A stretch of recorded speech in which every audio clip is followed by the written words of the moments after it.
Okay, so I think it's fair to say that we are living in a very interesting time. And as human beings, to be told to isolate ourselves away from other people, that's like the complete opposite of our natural instinct. Now you get millions of people saying that they are going to start to use this time to get fit, to read books, to write books.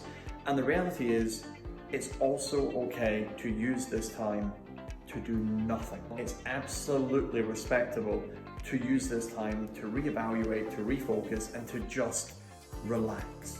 When you have people who cannot even mute the microphone on a Zoom conference call, then I think it's okay that we don't know how to fully react right now. In fact, when the leader of America doesn't even know how to handle this situation, I think it's okay that we allow ourselves to feel slightly less pressure about it. What we saw today was a classic example of Donald Trump being Donald Trump. In psychology, there is a term called projection. And what we do when we are projecting is we put our feelings of how we feel about ourselves onto someone else. So with the clip that we saw today, let's imagine that he's not saying the word reporter, but he's saying the word president. And instead of it being about the gentleman who asked the question, let's imagine for a second that he is talking about himself.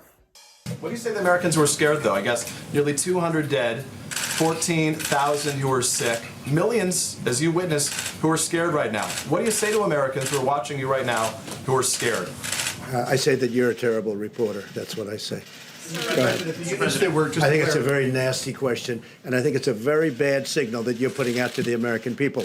The American people are looking for answers, and they're looking for hope.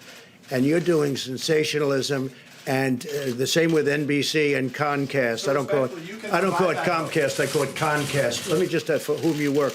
Let me just tell you something. That's really bad reporting. And you ought to get back to reporting instead of sensationalism. Let's see if it works. And I think it's fair to say, with that in mind, we get a much more accurate understanding of how he's feeling right now. And here's the truth. He is only human.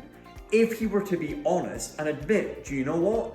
No one could have predicted that this was going to happen. No one would have wanted to imagine that this was going to happen. But if he were to look down the lens of the camera and assure America that he is currently doing everything he can, then at least we would all be able to relax even just a little bit more.